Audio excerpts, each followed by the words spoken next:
it was so easy to drive through the middle. I was like, Ruben, why? Why is it every game that we play is like a game of high intensity 2005 Phoenix Suns basketball? It's just up and down, up and down. Like, we don't have to live like this, you know? Like, you can actually have control in your middle of your field, but apparently that's the way. Where is Pistons suffer ball? Where is the Pistons defense in this equation? Ladies and gentlemen, welcome back to the Shirtless Plantain Show. I'm your host, Tosin. As always, my brother Tomi's with me, but we have a guest today, straight from Manchester, my boy Casey. How you doing today, man? I'm good. I'm good. I would be better, but we'll get into why that would be. But like, yeah, we'll talk about the football, I guess, and we'll see what my football team has been doing. The one Yeah, that I have in my own city. yeah. Um, We support an idiotic team, man. We generally love United, all three of us. Tommy, by the way, how are you? You doing well? Oh, I'm good. I'm good, man. Kind of these people stress me out. It's 9 a.m. over here. Bro, Mm-mm. it's not even 10 o'clock, and I'm already annoyed with Man United, but guess what? We're going to talk about that in a minute. So let's start off, first of all, with the lineups. The Academy record did not change. Jack Fletcher made the bench. But it's I don't know how to feel about this. I feel weird about Jack Fletcher for multiple reasons, and I'm going to show my age as I do in every single podcast. I remember Darren Fletcher's whole career. I remember Fletcher was supposed to break the record for the youngest Man United player ever.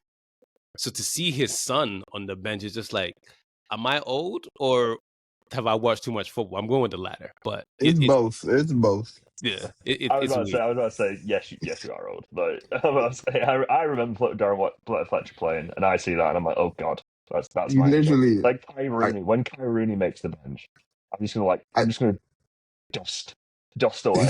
Like, I Yeah, still remember in every FIFA career mode I would start, I'll be like, oh, Darren Fletcher, okay, I'll keep him around till I can find someone better. I would never forget Darren Fletcher's whole playing career. To see his son there, like, I'm not even old, but I'm like, I'm getting old? What? you know, my dad told me something in like 2002. I never forget it. My dad said, "You know, you're gonna get old because all the players you see now become coaches." Because I remember Carlos' whole career, and Carlos like this really good manager in 2002. So like now, Mm-hmm. my dad, we always talk about that all the time. He's just like, "I told you." He goes, "How does it feel to be old?" I was like, "Get the hell away from me, please." Like I don't want to talk about this anymore. Ancelotti's nearly 70. You older. Yeah. Yeah, that's your start. Yeah. Oh my gosh. But yeah. So we didn't lose the academy record. It's 88 years now we've Yeah. had an academy player on the bench. Yeah. I mean, I feel weird about that because I think I was saying it before. It just feels slightly Mm-hmm. performative at this point because Yeah. like it does feel like we don't lose it because it would be bad to lose it and everyone would be annoyed, but it's not really. It's kind of losing what it stands for in the sense of basically Jack Fletcher was on the bench just to keep the record. It wasn't like we have a great academy that we use regularly and we make sure they get on the field and we make sure that they're a real key part of the squad. It's just like, oh yeah, we put an academy player on there because fans would get annoyed that we broke an 8-year record if he wasn't there. And I do think that there is going to get to a point, and it seems like this season where Mainu's been the only one on there, where it has just seemed a little performative. Like it is a little bit, but like, oh yeah, oh, we're just naming the team. This is the team. These are the guys that are going to come on if things go wrong. This is the guy that might get a couple of minutes if it's all right, like Xerxes or something.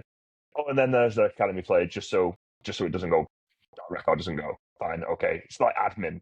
It's like someone's gone in and doing admin. Like, No, so I don't know how to feel about it. No, I Oh, God. absolutely agree with you. Like when you said it got performed, I think that's the perfect word for it. Because, like you said, like it's cool we'll have a academy player on the bench and all, but like an academy player hasn't started for us all season. Like we haven't had an academy player start for us all season, so it's definitely performative. Don't get me wrong.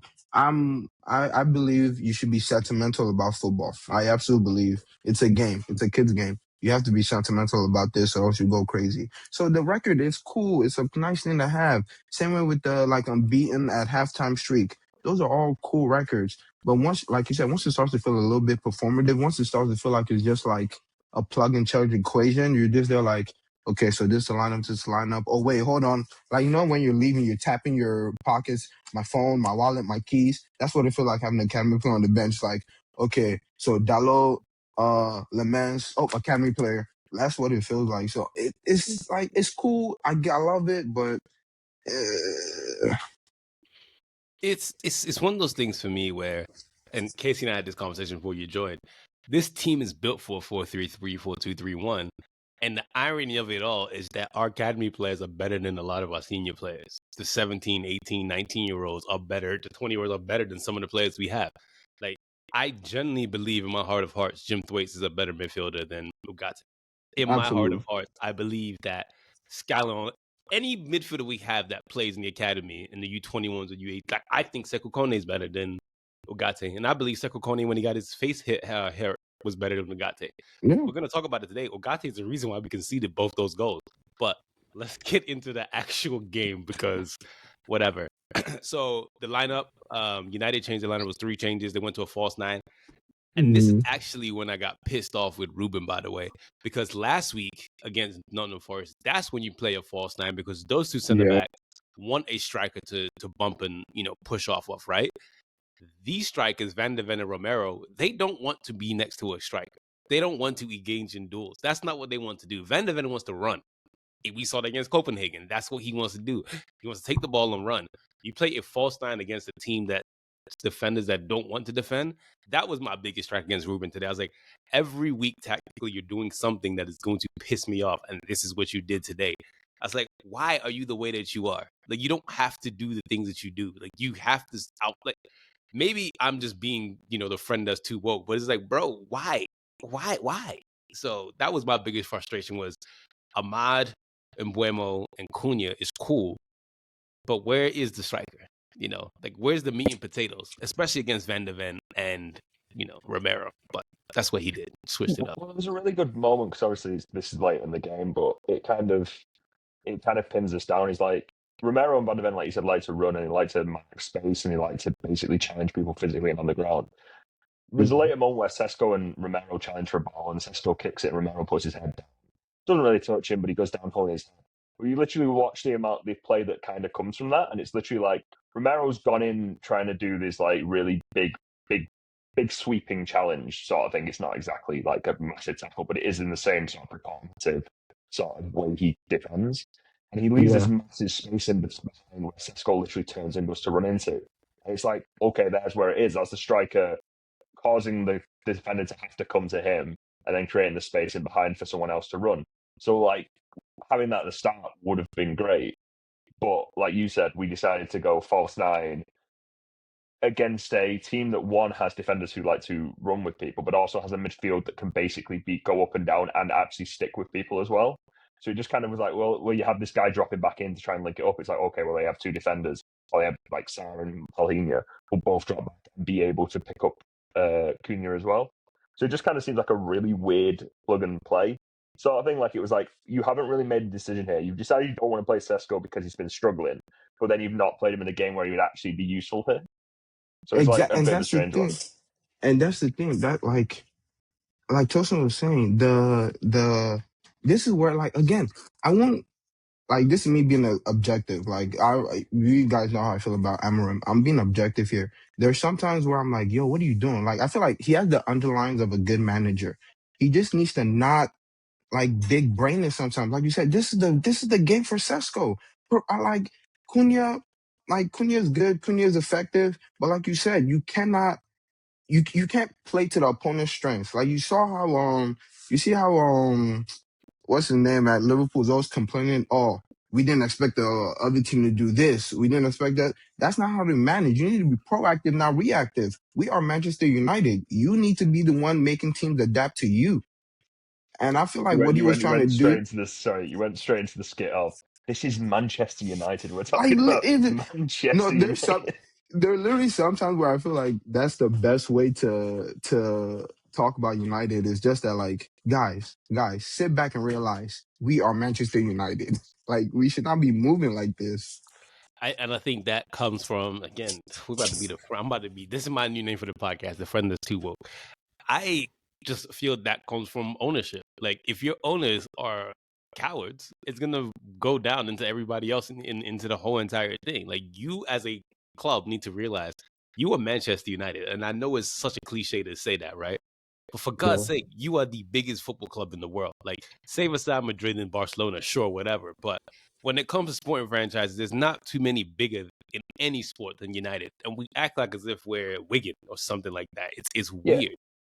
Yeah, we're eating the top table. That's the thing. Like, it's like you like say, oh, Bayern Munich are bigger, like based on where they are in the club, or like Barcelona, Real Madrid. It's like, yeah, but it's like we're on the top table. Like that's the thing. Like you need to understand that if we go and sit with them lot, they're not going to go just start putting the food down and just go, sorry, what are you doing here? Just shift. Exactly. You're fine being in that conversation, and I feel like that is the thing. Like we're going into these games and we're playing like this really try not to lose rather than win sort of football. And we have some players who understand that they can do that sort of thing and they can make stuff happen and go for the win, but it doesn't seem like it's inbuilt into the system that they're playing. Like Ahmad can do amazing things like he did against Nottingham Forest, but he was playing wing back. And Buemo was weirdly on the left. I don't know why that was a thing, but here we are. But he can do things as well when things happen. But it doesn't seem like the system is there to go like, oh, we want you to do these things regularly. Keep going at them. Yeah, it's strange. Pre-game expectations. So Tottenham has only won 3 in their last 19 home games in the Premier League, which is obscene. They've only won 1 game at home this season, which is against Burnley.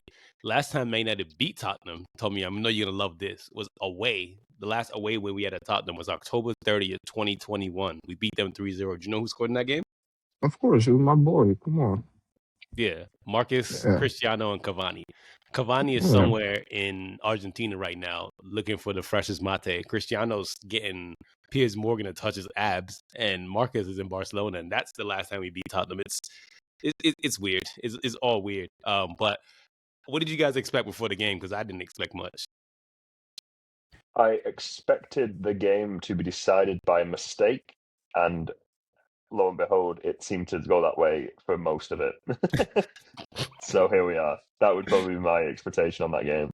Tell me, what did you expect? Honestly, I was going in. I'm like, bro, don't embarrass me. Like, we've been on the little 4-game unbeaten streak, but like, man, I remember I told you, I'm like, cool. The unbeaten streak is cool, but there's definitely still some underlying problems there, and the underlying problems were. So my thing was just don't lose, just don't lose. Yeah, don't embarrass me. So speaking of embarrassing, Javi Simmons had a shot in like the first minute or something like that. Just real again. There's a tweet where someone says you look real easy to draw, like the way your face looks, and that's something that his midfield is. You're real easy to draw. Like it's real easy to get through. And Javi Simmons is not that good in the Premier League. I'm sorry. I've seen the Bundesliga for Leipzig, and it was great for Leipzig, but I don't think his game is translating to the Premier League. And when you make Javi Simmons look good, I'm like, yeah, something is wrong. That's why I really got mad. It's like, okay, hate the lineup. Now you're letting Javi Simmons look like Javi Simmons. I don't like this at all. Lamans made a mistake though very early. I was like, whoa, Sonny, what are you doing? Do you guys remember that in when they had a corner in the first half? Yeah, it looked like me trying to play five-a-side when I try and put my foot on the ball, and it goes, "Oh no, there it is! It's gonna be behind me." That's hit the wall. Okay, no, it was a weird one, but I do think it was. I think this is probably the first big negative crowd that Lamans has played against. To be fair, because I will give it to Tottenham. You can hear Tottenham fans a lot of the time. You heard them throughout the game for other reasons that we'll get into going forward. But there is like that whole thing of that end is very loud. So when it went under his foot and they all booed him and you weighed him, I'm like, oh, okay, yeah, like that's just. I just hope that doesn't affect the rest of his game, and it didn't seem to do it. But I do think that was one of those ones where it's like, yeah, this is going to be an interesting one to see where your head's at as a Man United footballer. Of like, are you going to let this bigger moment and this little oh, I've made myself look like a fool on national TV, really affect you? Nah, look, I agree. Like in football, like playing football, sometimes it can be a game of swings and momentum. So that was something like you said. Are you gonna let this one mistake affect you for the rest of the game, or are you just gonna brush it off and keep it pushing, keep continuing? Because he's been great for us this last couple of games. So which are you gonna continue your hot streak, or are you gonna fold under pressure? And I think he did decently today. I don't think he did particularly too bad. So. He didn't let it fold him.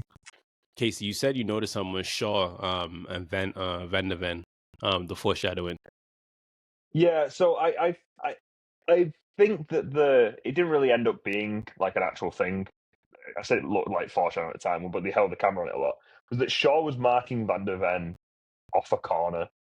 And I was like, you've put Maguire and De Ligt on to try and shore up your aerial presence.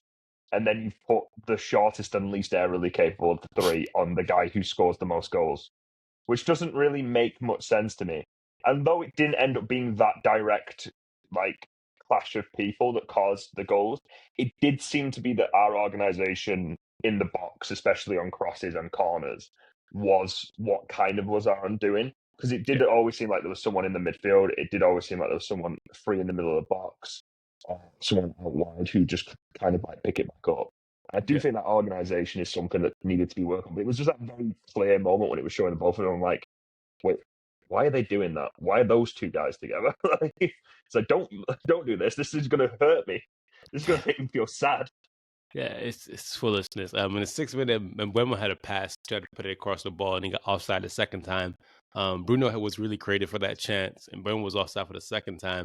And in that moment, United was trying to play real intricate, which what I was saying about the false nine was there was no hold up play. Like everyone's trying to just do like mini pass between each other and trying to then I'm saying, guys, you don't have to live this way. You know that, right? You don't have to do this. But anyways, Tottenham kept looking to exploit the lack of pace in the back three. They kept trying to counterattack, but there was no success with that. And then there was a stat that the commentator said, which really blew my socks off. He said it's the first time in the whole season that United failed to register a shot on target in the first 15 minutes. I was like, oh, well, we're playing a false nine, so there you go. What do you expect? When you bring a water gun to an actual gunfight, of course you're not going to get a shot off, man. What are we doing here, guys? Cunha had a shot on goal, which led to a corner. There was a slight handball on Romero, but I don't know what a handball is anymore. I don't think any of us know what handball is anymore, so whatever. Then Ahmad got in the way. When you remember, I think it was a chance that Cunha had. Yeah, Cunha had a chance on goal, and Ahmad and him kind of clashed a little bit, but it ended up for a corner, so whatever. But the 25th minute, I noticed something, and this is just me maybe being big brain, but Xavi Simons hit us on the counter. I'm not sure if you remember this. Obviously, didn't go anywhere because it's Xavi Simons, and in the Premier League, and he's not that good in the Premier League. But it was so easy to drive through the middle. I was like, Ruben, why? Why is it every game that we play is like a game of high intensity 2005 Phoenix Suns basketball? It's just up and down, up and down. Like, we don't have to live like this, Like, you can actually have control in your middle of your field, but apparently where is Pistons suffer ball? Where is the Pistons defense in this equation? Like literally smothered them because they where's were, Ben and you could Wallace? even the commentator said it. The commentator said, Xavi Simons is playing more. Because I know that exact moment you're talking about. Because right before that, the commentator said, oh, Xavi Simons is playing more centrally, where Frank is trying to get him more involved. And as soon as you said that, he just ran through the middle. Because I remember Bruno was chasing back, looking gassed, and then was able to. Because that's right before that. I mean, right after that run, that's when he did the move where Sarr got found whoever the left winger was on the wide, and they got a corner from it. Like our midfield was just Richarlison. Our midfield was just so open. So Yeah, I think I noted that Richarlison was dropping really deep throughout the entire game and coming into the midfield. And it did seem like, and this is probably the difference where I say like what I noticed about other teams playing against us and then what I noticed about us playing. And maybe this is just me being a fan and me getting annoyed, so I don't really like there's like a sub level of attention where it's just like I'm annoyed, so I'm not really like detailed. I'm more shouting, I don't know, dog you for hitting someone. But in the sense of Richarlison was dropping deeper, and because like I think Casemiro's really shown like a better side of him this season than he has previously. I think he has really come back from the dead, so to speak. But what he really likes doing is he likes setting early and kind of picking the run, so he knows who's carrying it and who's going forward.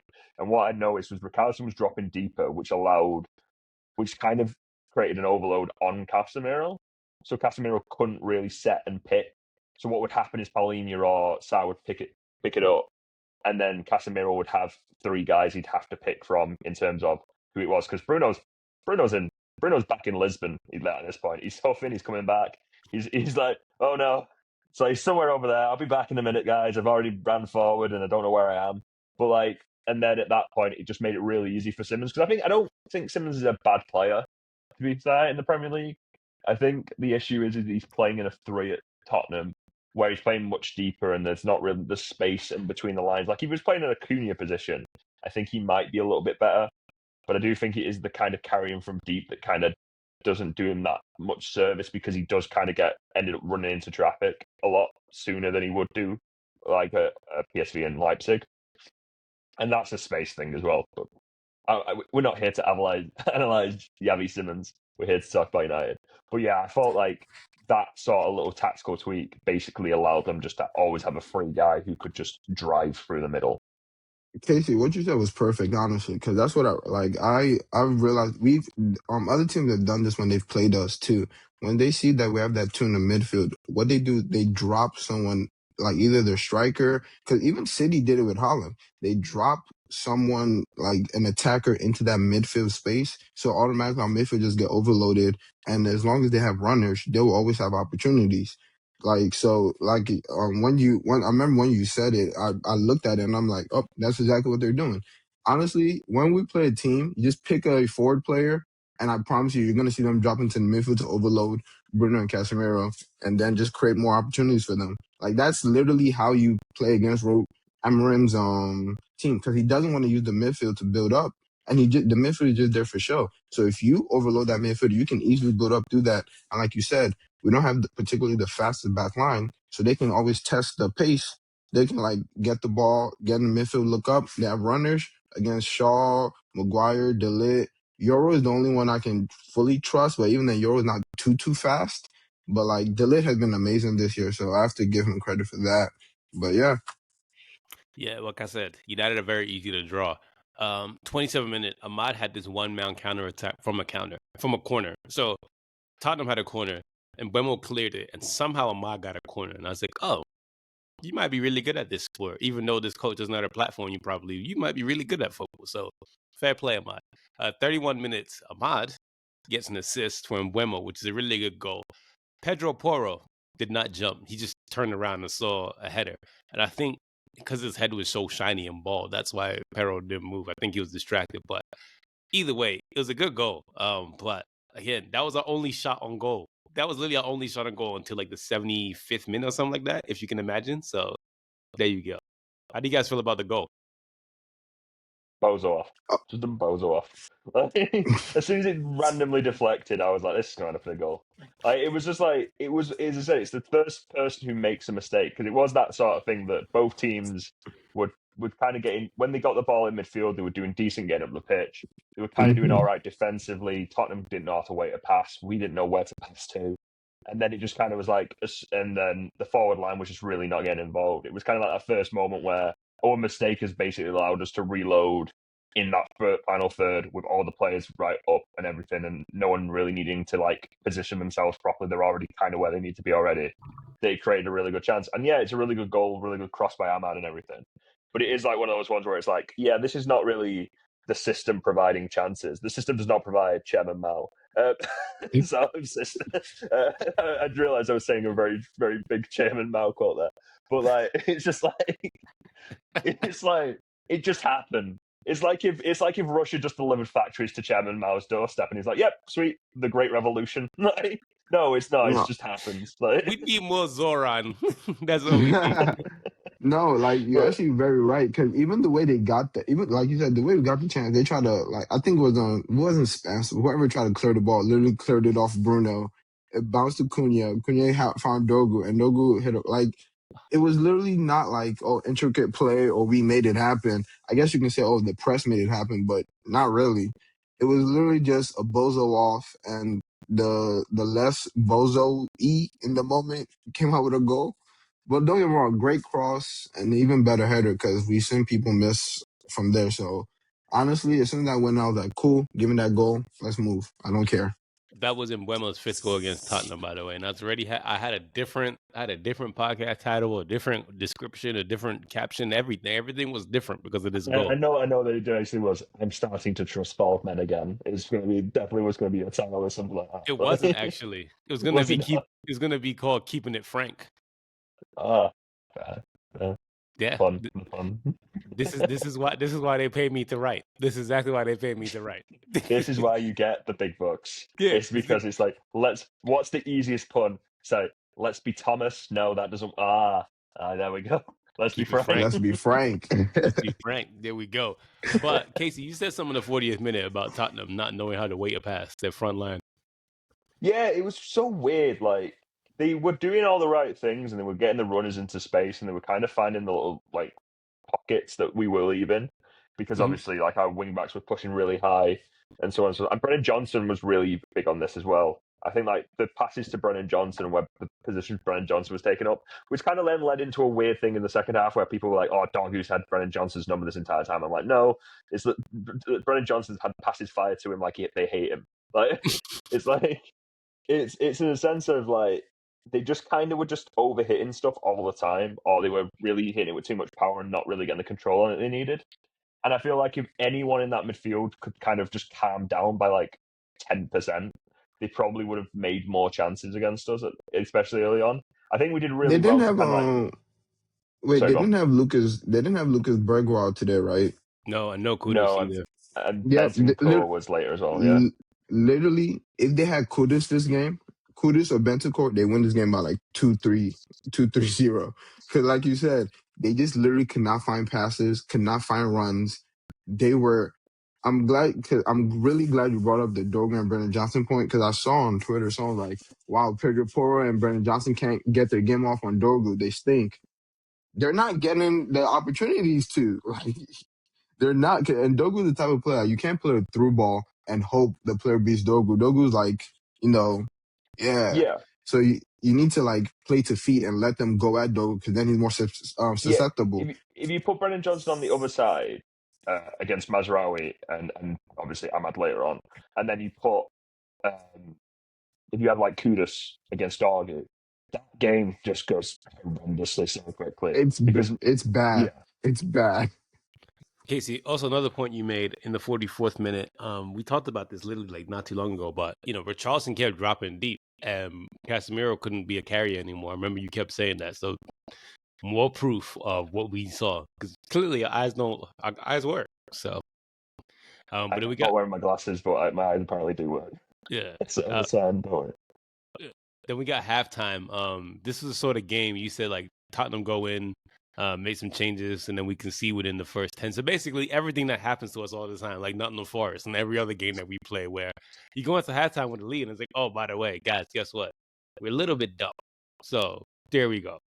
There's that. NBC was so funny to me because it was Tim Howard and one of the Robbies. I think it was Robbie Earl. Yeah, Robbie Earl played for Jamaica. Yeah, Robbie Earl was just like the best Tottenham can be is Nottingham Forest last year with more quality. I was like, I don't know if that was an insult, if that was I don't know what you were trying to say, but it felt like fighting words to me, the way he said it. And then Tim Howard said the proof's in the Premier League. Europe is a bonus, basically saying like, you guys stink in the Premier League, okay? You're very lucky to be in Europe. So they went in on Tottenham at halftime, those two. But Tottenham are winless in their last 18 Premier League games when conceding first. When they concede first, so they've drawn 4, lost 14. So the almost weren't looking good for Tottenham at all. I'm about to say something. The face you're pulling is like there's some smell in here. There's a smell in here. It's not sure what it Yeah. is. Like Yeah, PU. And also random side note, but Tottenham and Chelsea, they're the same smell. They're the same smell. Like when we played Chelsea and now playing Tottenham, it's the same smell I'm smelling. But yeah, that's just a tangent. it might be Yeah. us. That's we were in the that's a room more for both distinct of them. smell. Yeah. That's a more distinct smell. Yeah. Trust me, I know that one. I've known that one for we 20 were in the plus room years. just letting it rip and then pointing at the other guys like, oh, that guy there, he stinks. He smelt He it. He really does dealt stink. it. We Yeah. over here crop dusting. That's what United are doing. Disgusting. Nasty club. No, I do think the thing with Tottenham though isn't, and I think Kudus is probably the closest they have to it. They don't really have a superstar, and that's kind of their issue. I think they're a really well put together team. I think they really do like the good thing, like as a basics of a football team should do. They do everything like that. But I think that every team they kind of come up against does have just a guy who can just pick it up and do something with it. And I think that Kudus is probably the closest to that. There isn't really anyone who's like, oh, Whereas like when it becomes like a battle of attrition in the midfield, where there's like not really much space or anything, there isn't a guy who goes like, they don't have a Gareth Bale or a Harry Kane anymore, where it's just like, oh yeah, this guy gets the ball and does just magic with it. Like, and I think that's probably what they're missing. I think this game kind of showed that from that perspective, because as I said, like Brennan Johnson was their best outlet, and I think Brennan Johnson is a much better player than a lot of people give him credit for. But I don't think he is like, oh, this guy's going to absolutely change a game out of nothing. So it's one of those things where I think that I'm going to say like the Nottingham Forest conversation is weird. Like I think Nottingham Forest put good is a good statement, because Nottingham Forest are a well put together team, so sent to the bracket. I do think that there was another thing on the, obviously you were doing NBC broadcast, we had Sky. They were talking about how the midfield wasn't good enough, and it was like it was really missing a Bruno Fernandes player. And I'm like, that's not what the midfield's meant to do. Like they're missing one in the Xavi Simons position maybe, but like you kept going on. It's like, oh, Sarr and Paulinho. If you had someone who got forward like Bruno Fernandes, I was like, yes, and then they'd get attacked through like we are currently while you're saying this point. Like, so yeah, it was an interesting game, I think, with that sort of bracket. But when we were going into half time and they were doing the analysis, I was like, look, like Tottenham are a well put together team. They just don't have that spark. And I think Chelsea, like you said, are very similar, where they've bought so many people looking for that spark. Whereas like, and they're just not really any nurturing anyone or bringing anyone through or kind of like thinking about it past like, oh, Esteval was good in Brazil. Let's bring him in. Oh, he's not great. Let's bring in Garnacho. Oh, he's not like really acclimatized immediately. Let's bring in Garnacho. Or I know Gittins or whatever. It's just like, just pick a guy, actually coach him. Pick one of these guys who can dribble, does like some of the things well, coach him a bit, and maybe he will be good. So, and this is why, again, and this is another conversation for another day, but this is why every time I hear people talk about Arsenal, I'm just like, they've been through the ringer for the last 7 years. They've built their squad up now where they can plug and play players in, where a Mosquera can grow with Arsenal, where a Timber has grown with Arsenal despite his knee injury, where, you know, I think where we named 7 centre-backs can grow when we were just talking about attackers. I know, Very Arsenal conversation. But then, like, now they platform an Eze, and, like, you know, they got that Saka, obviously, which is their superstar. But, again, a lot of these teams are bad built, man. Like, they're just truly, the hips don't match the ass, and like it's not good. It's just not really built. United are built bad, and Tottenham are built bad as well, and that's why we see what we're seeing. But shout out to De Ligt and Maguire. They did very well. They stepped out the defense. I know that some of you mentioned like they were overlapping with midfielders, so I love those two. I really do love De Ligt and Maguire. They're real men, real leader of men. They're built like real 90s center backs, but I love them. Generally love Maguire and De Ligt, so good for them. Tottenham Yeah, did. and Go ahead. I'm about to say, yeah, them stepping out. I thought like it was good because they were like definitely proactive with the defense. There were a couple times like the lit was like damn near stepping in front of Javi Simmons to win the ball, and don't like that was very good. And I remember Maguire was doing it too. But it got the one part I wish I didn't like. There was one part in like not to backtrack a little bit. I forgot. I think it might have been like the 30th or 20th minute when Maguire won the ball and then was on the left wing and then fired across into Mbama that he couldn't control. And I'm like, I don't. This is what I was saying last week, where like you focus all your attack on the flanks and you ignore the midfield.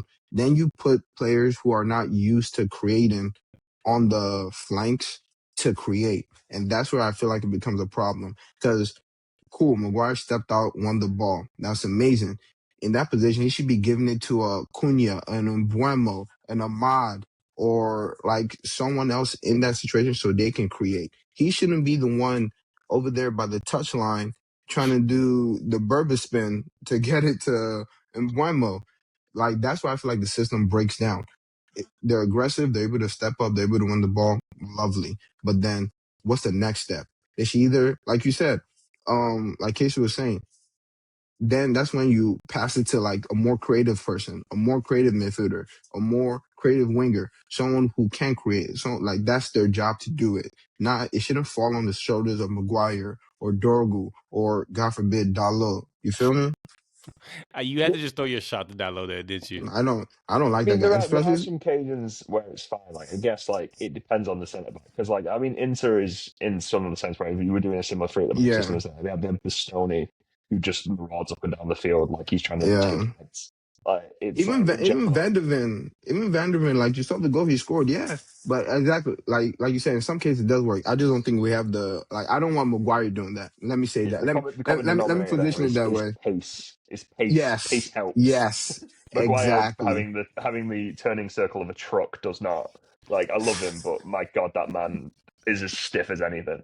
And it's He turns like AOL boots up. That is, you're showing your age too. Tottenham took off Randall Colomwani for Wilson Odobert, which, God, Randall Colomwani, I can't believe I won at my club at one point.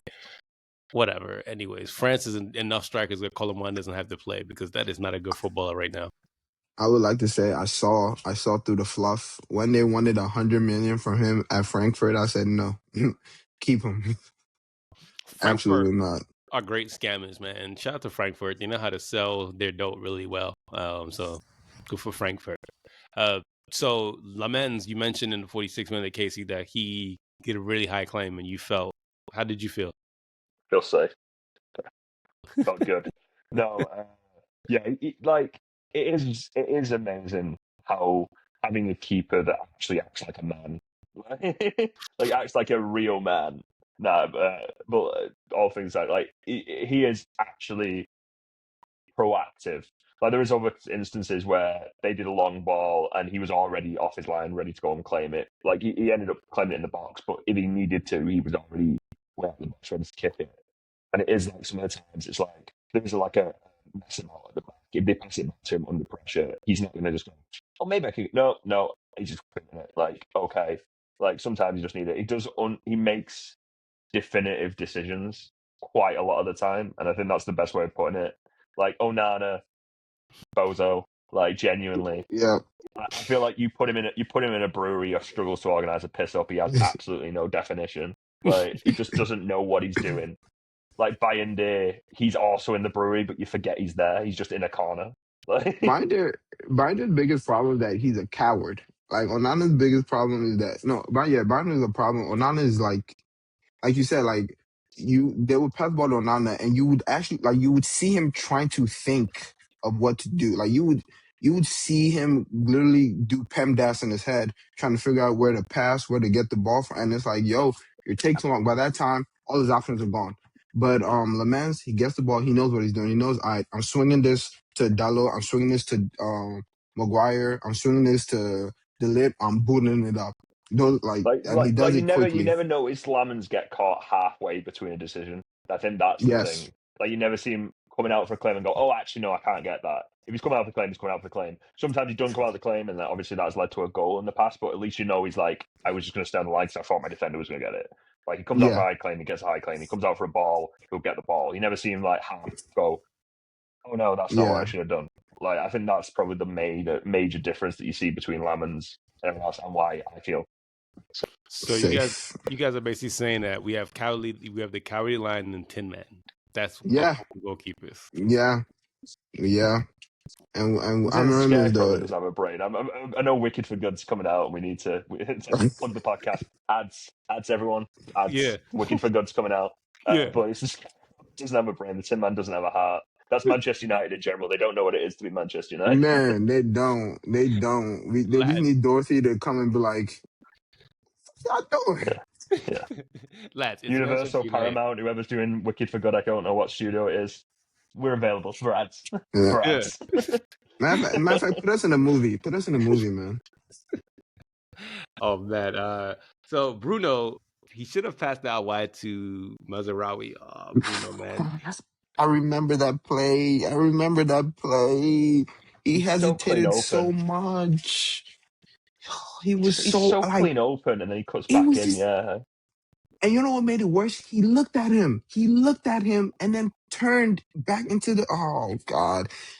And then when Ahmad got it, Ahmad too. I feel like Ahmad should have played him earlier, but Ahmad ended up playing him. Like we lost the ball, but oh my God! Honestly, in that situation, that's where I do not like Bruno as much. Like, that's why I'm a little bit upset with him. Like, don't be a hero there. Play that ball, let Marlon get a crossing or drive down the line. Like, come on, man.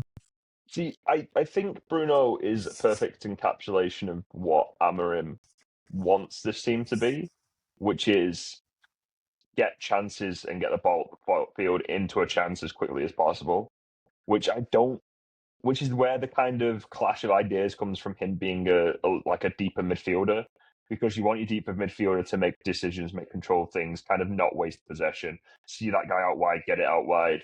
But Bruno's always like, how do I get this ball within 5 seconds into someone's feet so they can have a shot? Which is what I think that decision was. Is he saw Mazraoui, he glanced over, saw 3 guys running, and he was like, well, those 3 guys running are more likely to score than if I give it to Mazraoui, so I'll turn back and pass it. So I feel like that is kind of Amorim's said a press conference where he just like, oh, we don't sometimes want to build up from the back. We sometimes want to just fire into the feet of someone and just try and make a chance as quickly as possible. And maybe that's why he's so determined to play Bruno in a deeper position, because he's like, Bruno understands that more than anyone. And sometimes it's great. It works well. It does. He is a very good footballer who can create something out of nothing. But sometimes you get in those positions where you're like, God almighty, what the hell is he thinking? Like, genuinely just pass it to the easy man. Stop trying to hero ball it. Like, the ball is not a bomb. Like, genuinely just do something smart with it for once. But yeah, it's a weird thing to see, and it is frustrating. Yeah. Speaking of Lamens again, 54th minute, Romero had a cheeky back heel, and it was a really good save by Lamens. But it was similar to what happened with Nottingham Forest, where the wingback's not closing in, and you're allowing the player to just cross off the shoulder. And I was like, why? This is, again, another reason why I cannot stand Ruben Amorim, because it's so easy to draw. I've said this 4 times already. If you're listening, take a shot every time I say it's easy to draw. You'd be completely wasted by the time you finish this podcast. I was about to say, it's 9 o'clock there, Tosin. It's getting towards 10. Like, you're not going to get out of the house if you do start taking a shot every time you do it. Listen, at this point, is that not better than watching United? I mean, it's America. We're lawless, man. We don't do anything here that makes sense anyway. And I live in New York. It's not a real place. So you can get drunk by 10 o'clock in New York and still have a productive day. So there you go. But Cunha, listen, Cunha had probably his worst United game today. And I have a really, really strong take. And I know it's going to sound crazy. But this is why Brazil stinks, because you're relying on players like Cunha for you to be good. But again, Cunha did something. I can't remember what he did, but it was so aggressively stupid that you said that basically is the Portuguese conquista blood, like taking over like the Green Goblin in his face. Like that's really what it was. I was like, why are you doing the things that you do? Like, why? You don't have to do this. Y'all know something I noticed about Cunha also? He's I was watching, because I watch too much football, so I've seen him at Wolves, and I remember a couple games at Leipzig. He has to be the hero in his head. He has to be the hero. So that's why a lot of the stuff you see him do, you're like, no, you don't have to. But who else does that sound like in our football team? Exactly. He's Bruno. literally Portuguese conquistador. yes, and I'm like, he works better as a big fish in a small pond. Yeah. I'll be so honest with you. Tottenham should have gotten him. If Tottenham got him, he could have, like, him or Kudus. I promise you, he would, like, as a Son replacement, he would flourish in that Spurs team. In his head, he has to make it happen. That's why you see him with. That's why you see a lot of his dribbles. That's why you see a lot of, like, he just puts his head down and goes, because he's like, I have to make it happen. And sometimes that is needed. Absolutely. Sometimes you do need a player just be like, all right, guys, get on my back. Let's go ball, right?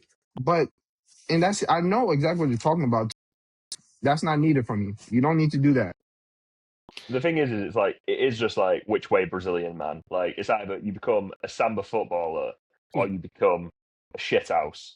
Like, there are two. That's the only 2 versions of Brazilian football. And I think what you're saying is like, Brazil nowadays is, well, that was what existed when Brazil were one of the best football teams in the world. Now it's kind of like there's a blurring of the lines where it's like, oh, they're like a bit of both, and it's like, well, no, it's like either you channel this into very skillful football and actually being technically over the top and making neat little nice passes and doing all that sort of stuff, being the main character in your head because you're doing things that other people can. You just kick the hell out of the other person. Like, now it's just like a bit of both. Yeah. And it doesn't work. The clashing identity. Yeah, I mean, Cunha, man, he was. It's weird to see Cunha and Bruno on the same field because it's just like you're the same person. Like literally, you're the Yeah. same exact person, but whatever. 55th minute, Lamens, another great save from the Belgian. Love him so much. But there's always a free man in the center of the pitch, and this is why. Why is always a free man there? Just why? Bro, we're so like again, we're so easy to draw. Like a cross in, someone was a knockdown, it's a free man there, or a cross in, the wing back or the further out center back is just in no man's land, and someone just steals in front of him and gets the goal. Like every time, guys, come on. Yeah, I mean, we'll skip forward to the goal because I feel like that it kind of ends up being like a sort of similar thing. It's like our formation in a defensive setting has 5 across the back. There's a wing back, 3 centre backs, or 2 wing backs and 3 centre backs, and yet somehow in that position, and this is similar to the Romero chance, it's similar to the other saves that Lemons had to make, and it's similar to the goal that has, that somehow the player out wide always ends up being free, despite there being a wing back who's meant to be near them. And then there's a player in the middle that either has too much space or is free and is able to Yeah. get a shot off. And then it's just like, well, what is the point of your formation in a defensive setting? Is if the 2 key areas that it's meant to overload does not actually do anything, like completely. Yeah, I mean, I don't even want to get fully into like the minute details of the minutes and stuff that we saw because we're just gonna keep repeating and spinning wheels. So we can just kind of just sum it up effectively. Like, obviously, we just talk about the goal. Sesko came on. Obviously, we made a triple change. But I'm looking at this team, and I think the most frustrating thing for me is just like we have so many players who have talent, but they don't have the brains to put it all together. Like Dorgu has the physical abilities, the speed, the body size, but he has a left foot. But Dorgu doesn't do things. Like there was one time where Dorgu got free on the left side in the second half, and he sent a cross in. And it's like, who's there? Why are you sending a cross just to send a cross? Not Like, only was it that, I mean, it was a technically terrible cross, but yeah. also it was also like the point was I was like looking at the cross, I was like that's horrid, and then literally I looked down and I was like, but who was he crossing to?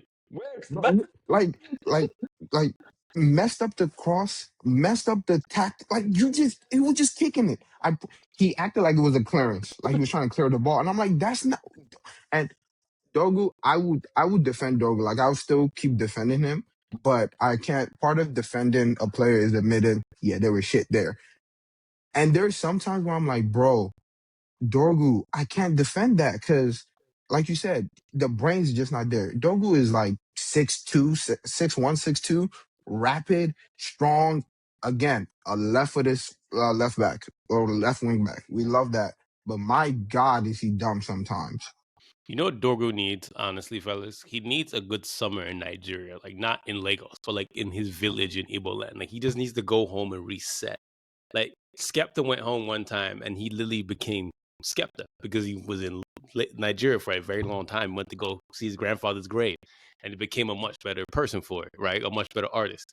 Dorgu needs to go to Nigeria, right? Just for 3 months, right? When we finish the season after the World Cup, go spend a couple months in Nigeria. Just go there, eat actual Igbo food. Like, just don't even speak English, don't even speak Danish, just speak Igbo. Come back, and maybe you'll be a much better player for it, or a worse player. But just go home. Like, you just need. You reminded me of AFCON then, and I was like, oh god damn it. We're losing players. We're losing Abba. We're losing Mbeumo. I was like, the 2 best players today. I was like, obviously, like you were saying about Doggy going back. I was like, I just remembered that and I put this in the notes. I was like, Ahmad was great today, and Mbeumo was great today. Both of those are not here for like a month, like, and in the busiest fixture period because also they now want to do friendlies from like the 13th of December, I think, which is taking out five fixtures extra. So dumb. The friendly, and you know what kills me? Like, I'm not gonna be gone for a while because Ivory Coast is going far in this AFCON. Cameroon, on the other hand, Onana may be able to help the team one more time. We'll see. But yeah, this is my best super. Oh my God, it's gonna pain. It's gonna be so painful. We I can't hate say it that about already. Ivory Coast because AFCON has no rules. This is the same tournament where Yeah, Ivory Coast last year fired their coach in the middle of the tournament. We all thought they can get and knocked one. out, but ended up beating Nigeria in the final. So there's a tournament that makes no sense. So I don't want anybody to ever think too serious about AFCON because you would think on paper Senegal Morocco, Ivory Coast are the favorites, right? Mm-mm. This is a tournament where someone like Cape Verde will make a run and knock out Cameroon or knock out Ivory Coast. So let's not talk about AFCON because A player that that has thing. never played good football before ever in their life will suddenly be possessed by the spirit of Pele and Eusebio at the same time. And I'm gonna tell you who. just Do you know who did that last tournament? Bebe. Bebe scored one of the Yeah, best goals I've yes, seen in my life, and I'm like, is this the same Bebe that played for United? Because it cannot be Bebe. But bro. best. There was a guy that he played center back for his club team. He came to AFCON and was like near the top for goal scorers. And I'm like, dude, stop this. This competition is insane. Oh, Victor I Osimhen is one love of the it. best strikers in the world. He scored like one Didn't goal get a last goal. AFCON. I'm Yeah. like, I was like, cool. Do you know who takes penalties for Nigeria, by the way, Casey? God. Please don't no, remind me. but I am going to guess it's a centre back. William Trostekong. Yeah, I you know would be what actually. correct. I couldn't remember his name, but I was gonna. That's who I was thinking of. I couldn't remember what his name And was, and I didn't you want to know say what just a makes it random worse? name. You know what makes it worse? He's our captain that doesn't start. I'm confused. I'm confused. So the players will be back from AFCON in a week. That's all the game from me, so we don't need to be worried. But that means we And got a Bremo will week. grow hair. Bremo will somehow grow hair. He'll grow full head of hair like United Strand. Come back and you'll be like, "Hi guys, how we doing? What's going on here?" Like, and you'll be like, "What happened? What happened out there?" It's like, yeah, it's been like 5 years. I don't know. It's like we went through a time loop at some point. It's like just Literally. AFCON things. Like, You know what it is? AFCON, We just don't need. And Bremo is reverse Samson, where he had to sacrifice his hair for him to become what he is. So if Mbemo does, aerodynamics. That's what it is. yeah. So if Mbemo does grow hair out, I don't think he'll be as good. I think he embraced the ball. This is why Conte is not good in Europe because he had to sacrifice something to get his hair back. That's why again, I'm the friend who's too woke today. My eyes are working. That's what it is. It's also why I never realize, managed in realize, Turkey because they were like, he's like, realize, you can only grow realize, once. realize. One thing that we didn't talk about today, and we're gonna finish up soon, is what's it called? I didn't want to bring up his name, Manuel Gatti. He's literally the reason why for both goals happened. By the way, like the first goal that Tottenham scored, he just couldn't just do his job in midfield, and then they drove in, and then they score a goal. Matisse Tell scored a really good goal, which deflected off of De Ligt. And the second goal that they scored, again, why are you here, Ugarte? Like, and I understand why Ugarte came, obviously, agent stuff and whatever, stuff that's above our pay grade, but it's like, I would just much rather give PSG 50 million than to even get him as a player. Just take the money, okay? Just take the money. You could do whatever you want with the player. Just take your money, never sell anyone to us ever again. Same no. with Real Madrid. It's like we don't Same unless with you're Chelsea. selling.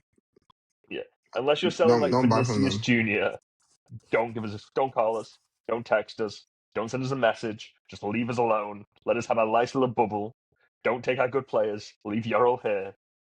Have 50 million. Like, please stop. The thing about Ugarte is that like I think this may have been my like, oh, cool. He just sucks. Like I was always of like the problem with Ugarte to me that we see him too much. Ugarte in doses, I feel like he can, be a help to the team. Like you need to see a game out. You need to, he can come in for like the last 20 minutes, one feel comfortable, be the little like shut up shop. But I'm sorry, I don't think he can do that anymore. I generally don't see it. So the thing with Agate, and I need you to. This is a question. I need you to hear me out. I'm going to say a statement. I'm going to explain myself. Ugarte is like Kante. That is the statement starter. This is where you hear me out. In that he is not. He has defensive attributes, but he's not a defensive midfielder. And the fact is if you put him next to a DM, he doesn't have the technical quality for Kante. He's not a good a dribbler. Hmm. He's not as good going forward. He's not as good at passing. That's Kante miles ahead, all that sort of stuff. But in terms of profile, he's the player that you play next to the DM who can then step out and clear stuff up because he has the energy and he has that. He doesn't have he doesn't have a lot of positional sense in terms of he doesn't know where to stand in terms of what thing that Casemiro's been doing. He doesn't have that sort of his game. But if you put him next to an actual DM, he probably plays like all right, and he would be good in a defensive shut up shop sort of formation. The issue here is that we don't We have don't that have DM, that. and we usually use him to swap with Casemiro, or we do in Casemiro to some extent, but we usually swap him with Casemiro, and then he's the guy that's meant to anchor the midfield, do all this sort of defensive work, and he has no positional sense. He just runs all over the pitch and doesn't do anything, and then he doesn't have the ability to like receive the ball to midfield and carry and turn and do all this stuff that a DM needs to do. So my point is that Ugarte is one, playing out of position in terms of he's not that midfielder. Two, he's not very good. And three is like we're not really using him in any scenarios that we actually need him to be in because he's playing at the wrong, as I said, wrong position at the wrong time. So it's like, why is he there? Why do I have to keep watching him? And like you said, he's fault for both goals because he's not watching that part of play. He's waiting for a man to receive the ball so he can go and tackle him. The problem is then Tottenham get the ball in space. He's already too far away because he's thinking it's going to be someone else on the other side of the pitch. And then they just ping it in. And that's the thing. Like, Ugarte's not that player, and we're playing him like that player. He's like, the fact is Ugarte's one of those players that I bet you, if we sign a proper DM, and then in like a couple of years, like people go like, oh, everyone was so low on Ugarte, look at him now. It's like, yeah, because he's playing next to a different midfielder role. who actually has a brain, like, and a different role. But I No, think actually, right now, I don't get it. No, I should agree with you there because, like, one of the things I liked about Ugarte when he first came was that, like, he's not the best at carrying the ball, but he does he does have that ability to carry it. Like, he does give you the limited ability to carry it. Like you said, all the stuff you named about like how he's like Conte, he does those stuff to a lesser level. Like, I agree with you completely there. So I do think, but then again, like Tosin said, that leads back to the board. Because how many players have we signed and it's been like, oh no, they need to be next to a DM. They'll be better next to a DM. They'll be better next to a DM. But we haven't gotten that DM. So it all I also goes need back to to the factor in that board. I do think he is bad as well, and he's a bozo. Like, I need to Oh no. hate him. Oh listen, that's a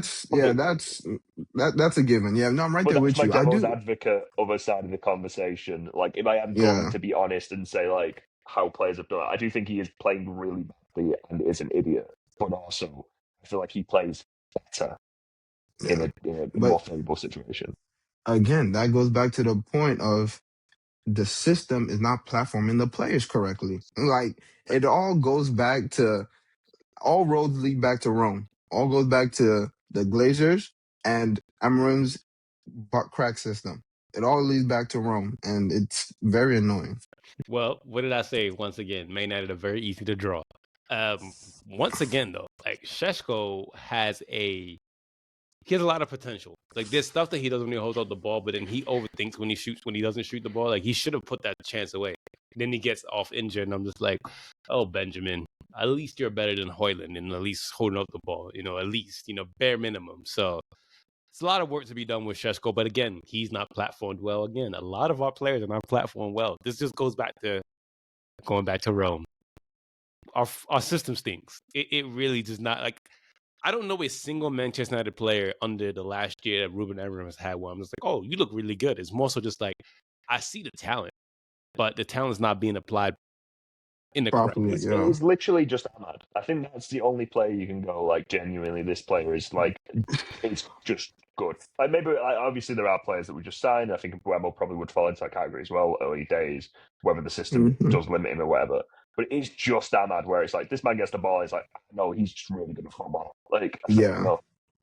But even then, can we give the system credit for that? Because we saw when Ahmad came in under ETH after being frozen out for years, he started balling out. We're like, hold up, this guy is just a player. But yeah, I do, like, I can't think of anyone. I was thinking of Euro, but I just think Euro is just that good. Yeah, well, we do have to, last but not least, thank Matthias de Ligt for scoring his goal, because now we're going to have 2 weeks of unnecessary discourse. I mean, I already heard the typers typing at The Athletic. Shout out to Carl Anker, by the way. We love you, Carl. But we already know we're going to get a million different articles from The Athletic, from ESPN FC, from The Sun, from Daily Mail to Telegraph, whatever outlet. Everyone's going to have something to say about Man United, because Huffington Post, if that's where you get your news. I haven't heard Listen, Huffington Post in a long time. they're already typing articles As about how as they you old. Listen, they're already typing articles about how Euro and Mino are they distractions with their friendship. Is Ahmad really serious? Is Sesko really built for this league? Bro, you saw all the articles are being typed already. You know it's coming. Can I just say about Sesko as well, just quickly? It's Yeah. like, when if we actually, like, because the Dillit goal is like, we just ping it into the box and just the big man makes the difference. When do we put the big man in the paint and let him dominate? Like, he's a 6'4" man who can jump so high, and yet we never put an aerial cross in anywhere near him. Nor do we tell him to go near the net because we tell him to push back and do it. Like, just let him get in the box and just ping it at his head. Like, he'll probably head it in. It's insane Can I because the goal can came I from that situation. can I can I circle back to a certain player? When was the last time you saw Dallo put in a good cross? If Dalot was putting in crosses, Jesus Christ will be alive. The lines were connecting. I could see the lines connecting in your brain as soon as I said putting across. It was like, how do I make this stuff Because Dallo? no, bro, you can search my tweets, you can ask Tosin, you can search my text. It gets to a point with Dallo where I'm like, I got to a point I literally had to ask myself, is Amarim just telling him not to cross? But I'm like, no, I'm just hating on Amarim too He's much. playing left wing back when he's right footed, and Amarin's even Yeah, said that makes it hard for him to cross. And he's like, and okay, he'll come on at and left wing back switch again. I'm him. like, why? Yes, literally. He said that last week. He was like, I remember Tosin was reading interviews on the podcast. He was like, yeah, Dalo's on the left, so it makes it hard for him to cross. That's why I brought in Dorgu. Cool. What do you do again? Hey, Dalo, go right back on the left side. So apparently, Shesko has a knee injury, according to Oh, Amarim. He went down under no contact, so that's kind of not a great one. no, no, no, no, no, no. I don't like that. Well, Cheetah Obi learn first team. Xerxes, come up. Oh no, we I need a backup though. do have a bit of a treat for the rest of the crew, and everybody listening. You guys can't see the goal, but I'm about to post a link for the fellas for them to take a look. If you guys check the chat in this thing, I want you guys to take a look at this goal. If we could live react to it, because I saw it and I was just like, I need my two guys to like look at this goal. I just need a live reaction, immediate reaction, first thing that comes to your head. I don't care if it's a curse word. I don't care if it's not even English. Just say whatever comes to your mind when you first see what I just posted. Okay. Okay, he said, Jesus. Dios mío. Absolutely Was my not. first Absolutely no. not. Absolutely not. No. No. No. Whatever, again, the spirit of Pele and Eusebio needed a home while it waited for AFCON, and it somehow has chosen Luis Diaz, who has just moved to Bayern Munich. What in the Can, world has happened with that man? Like, can I Jesus can, Christ. That can I man say is a hot doing take? voodoo. Like, Can I say a hot take? Luis yeah. Diaz has been the best winger in the world so far. Like I know Mbappe is technically not. Mbappe is technically a false winger, 9, whatever. But I think Luis Diaz has been the best winger in the world this season so far. That's insane. What Yeah. am I watching? Yep. So that's the way I want to end it, on the positive note, because we've been so negative about United. I just need something to make everybody smile. And that's why we love football, because of silly things like that, what Luis Diaz did. If you haven't seen what we're talking about, please go watch that immediately. So, yes. Casey, thank you so much for your time. Disgusting goal. Tommy. Yeah, thank you for having me. It's been great to talk about United. I appreciate it. Of It's been nice to course. meet you for the first time tonight. And in general, I've just had a great time just moaning about how terrible our team are. God, I Hey, cannot listen, even. It's man. better. It's better than what it was, which was terrible with no results. Now it's some results, still a little bit Terrible. bad to watch. So we get it. It's an upwards trajectory, just a very slow one. Yeah. Slowly but surely. Mm, Anybody got anything else to add before we get out of here? I think the women's team lost today too to fucking Aston Villa. So I think that's probably gonna drop us out the top 3. But we're still doing well in the Champions League. So Sort Turlin's contract out. Why are you waiting so late to do it? Any they top team did can it. talk to her from January. Why are you waiting till Christmas to do it? They did Literally, the she'll same thing go with on the anywhere else. battle.